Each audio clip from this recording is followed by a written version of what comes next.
नमः हरे हराये नमः। हरे कृष्णा। आज हम भगवद गीता अध्याय 6 श्लोक नंबर 42 सीखेंगे। चलिए शुरू करते हैं। अथवा योगिनामेव कुले भवति धीमताम् एतद्धि दुर्लभतरं लोके जन्म यत् ईदृशम्। अब हम इसे धीरे धीरे बोलकर समझते हैं। अथवा योगिनामेव कुले भवति धीमताम् एतद्धि दुर्लभतरं लोके जन्म यद् ईदृशम्। अब हम इसे फिर से गाते हैं। अथवा योगिनामेव कुले भवति धीमताम् एतद्धि दुर्लभतरं लोके जन्म यद् ईदृशम्। अब हम देखते हैं भगवान श्री कृष्ण इस श्लोक में हमें क्या बता रहे हैं। अथवा यदि दीर्घ काल तक योग करने के बाद असफल रहे तो वह ऐसे योगियों के कुल में जन्म लेता है जो अति बुद्धिमान है। निश्चय ही इस संसार में ऐसा जन्म दुर्लभ है। हरे कृष्णा। चलिए अब हम प्रभु जी से इस श्लोक के बारे में और अच्छे से समझते हैं। हरे कृष्णा।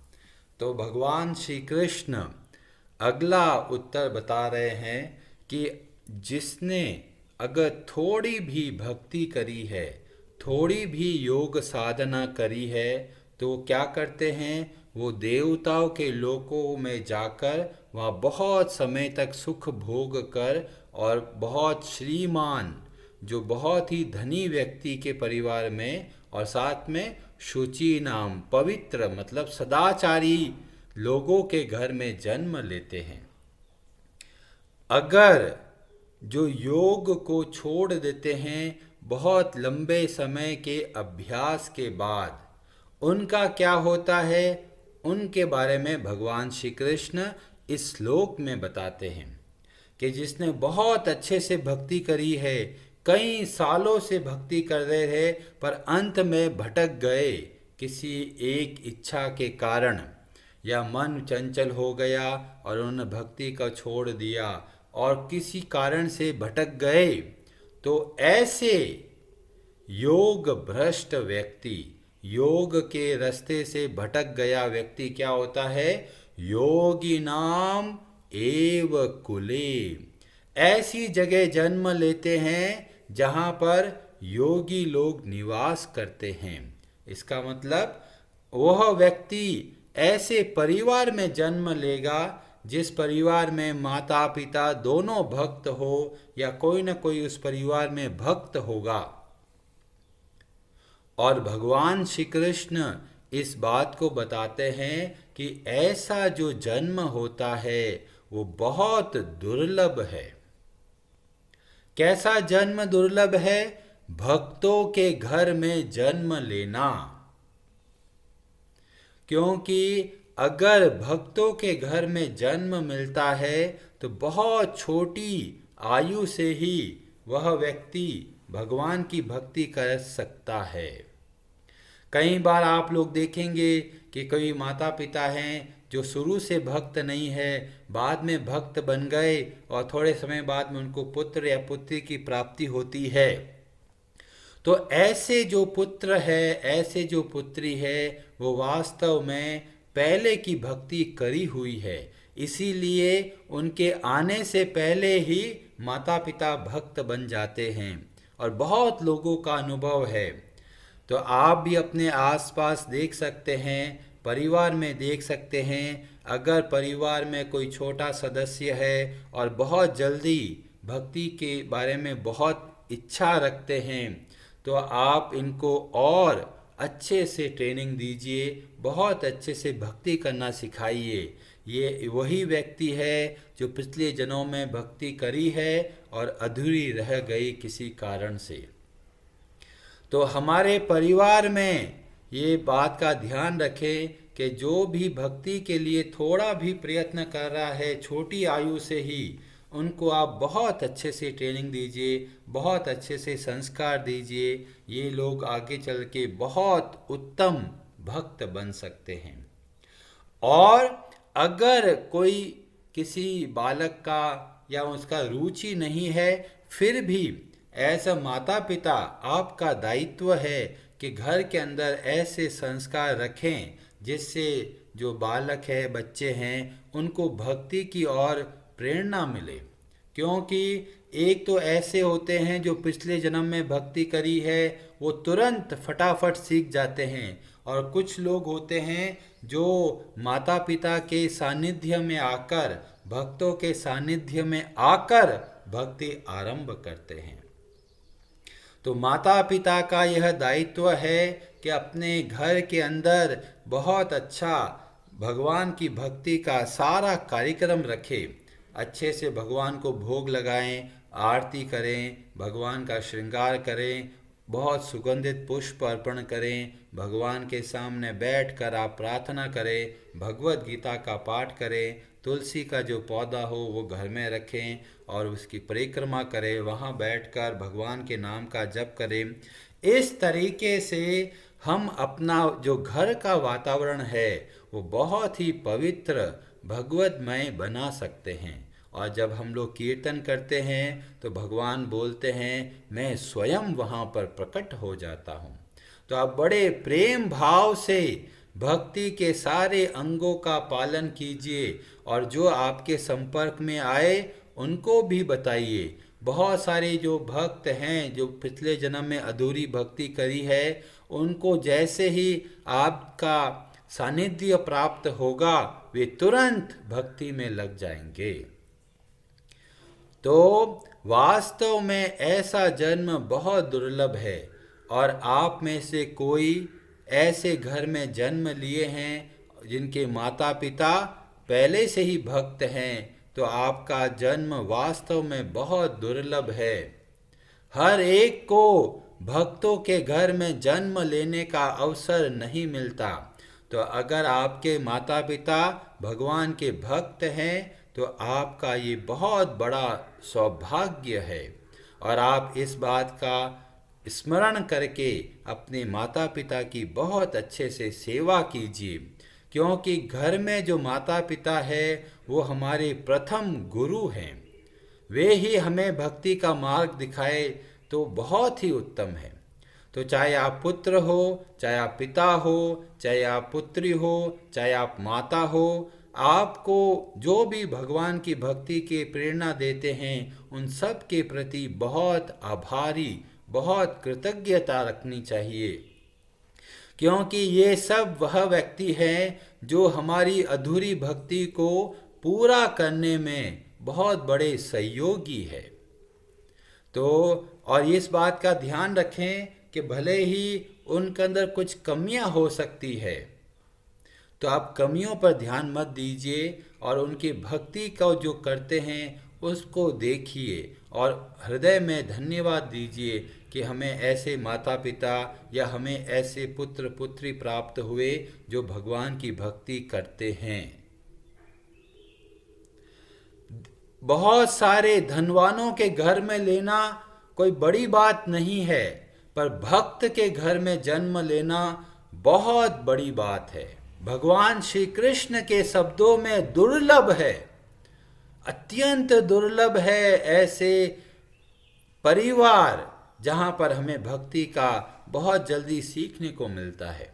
तो माता पिता का दायित्व भी समझ में आ गया, पुत्र या पुत्री हैं उनका भी दायित्व समझ में आ रहा है। तात्पर्य में प्रभुपाद जी बहुत सुंदर बताते हैं कि उन्हें भी ऐसा ही परिवार मिला, उनको भी ऐसा परिवार मिला जब बहुत छोटी आयु से ही उनके पिता ने उनको भगवान की भक्ति करना सिखाया। और वे बताते हैं कि उनके गुरु भक्ति सिद्धांत सरस्वती गोस्वामी महाराज, उनके पिता भी बहुत उच्च कोटि के भक्त थे, और इस वजह से उनको भी बहुत छोटी आयु से ही भगवान की भक्ति करने का अवसर प्राप्त हुआ। तो इसका मतलब ये नहीं है कि प्रभुपाद जी योग भ्रष्ट थे, पिछले जन्म में आदि भक्ति करी इसीलिए यहाँ उत्पन्न हुए वापस। प्रभुपाद जी, भक्ति सिद्धांत सरस्वती गोस्वामी महाराज, ये सब के सब गोलोक निवासी है। ये सब अध्यात्म जगत से आते हैं हमें शिक्षा के लिए। ये प्रभुपाद जी का हृदय में बहुत विनम्रता है जो ये बोल रहे हैं कि भी हमें ऐसा अवसर प्राप्त हुआ। पर यहाँ पे बताया गया कि ये भगवान श्री कृष्ण का ही अरेंजमेंट था, जिसकी वजह से ऐसा परिवार में उनको जन्म मिला। बहुत छोटी आयु से ही किस तरह से भगवान को भोग लगाना है, भगवान के लिए रथ यात्रा निकालनी है, भगवान की आराधना करनी है, ये सब बातें बहुत छोटी आयु से ही सीख गए। इसलिए हर एक माता पिता को चाहिए कि अपने घर को वैकुंठ जैसा वातावरण दे। बहुत उत्तम आप भक्ति कीजिए और जो भी आपके संपर्क में हो, जो आपके परिवार के सदस्य हो, उनको भी भक्ति सिखाइए। पर कुछ परिवार के सदस्य होंगे उनको इतनी इच्छा नहीं होगी, तो क्या करें? जबरदस्ती करें? नहीं, जबरदस्ती कभी नहीं करना है। अगर परिवार का कोई सदस्य है जो भक्ति में इतनी इच्छा नहीं रखता, तो आप उनके लिए प्रार्थना कीजिए।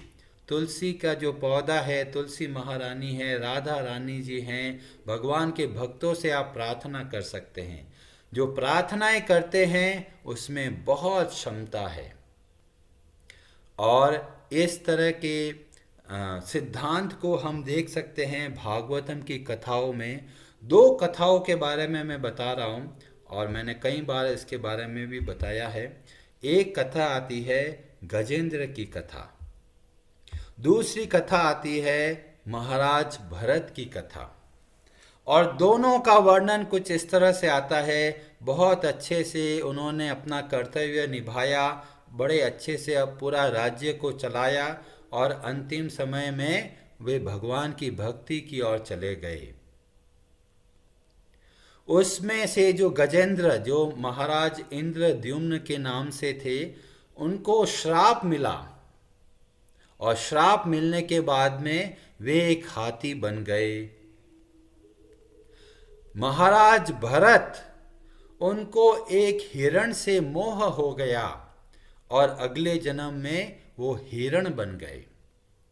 अब आप लोग देखेंगे, भगवान ने तो बोला है न ही कल्याण कृत कश्चिद दुर्गतिम तात गच्छति, उनका कभी पतन नहीं होता। पर यहाँ पर हमें देखने को मिलता है भगवान के दिखने इतने बड़े बड़े भक्त, एक हाथी बन गया, एक हिरण बन गया। पर बहुत महत्वपूर्ण बात है कि जब वह हाथी बन गया, सब भक्ति भूल गया। उसने कोई भक्ति नहीं करी उस हाथी के शरीर में भी। पर भगवान श्री कृष्ण को याद था कि इसने मेरी भक्ति करी है और मैं इसको कैसे याद दिलाऊं। और बहुत अच्छे से एक ऐसा प्रसंग हो जाता है, वह हाथी एक मगरमच्छ के मुंह में फंस जाता है और बड़ा भयंकर दुख और पीड़ा में होता है। उस समय भगवान श्री कृष्ण हृदय में प्रेरणा देते हैं और उस हाथी को, गजेंद्र को, वो प्रार्थना याद आ जाती है। तो ऐसे ही भगवान का स्मरण नहीं होता, भगवान व्यवस्था करते हैं और स्वयं प्रेरणा देते हैं।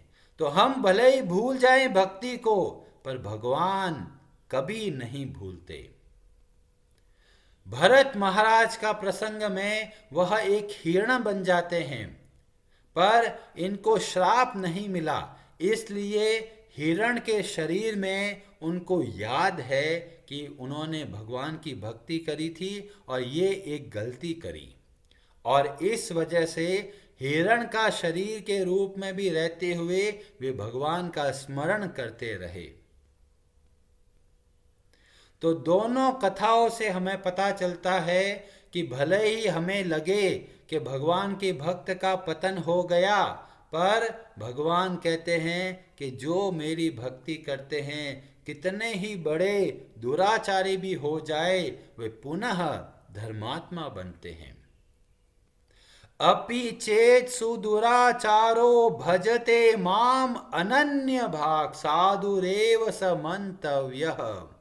ऐसे व्यक्ति को आप साधु समझिए, ये मत समझिए कि ये तो योग भ्रष्ट हो गए, भक्ति छोड़ दी है, भोगों में लग गए हैं, फिर भी उनका पतन नहीं होगा, क्योंकि भगवान ध्यान रखते हैं। और हमें भी बहुत प्रेरणा मिलती है कि आप थोड़ा भी भक्ति कीजिए, जितना आपका सामर्थ्य हो उतना भक्ति कीजिए। बहुत सारी माताएं बोलती है जी हमें पढ़ना लिखना नहीं आता, क्या करें?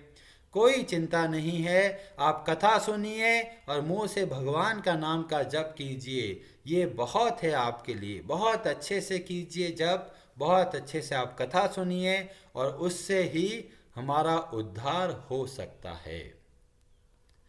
अब ऐसा जन्म लेने के बाद में वो क्या करते हैं, इसका वर्णन हमें अगला श्लोक में पता चलता है। हरे कृष्णा जी, जिसकी हम लोग चर्चा कल करेंगे।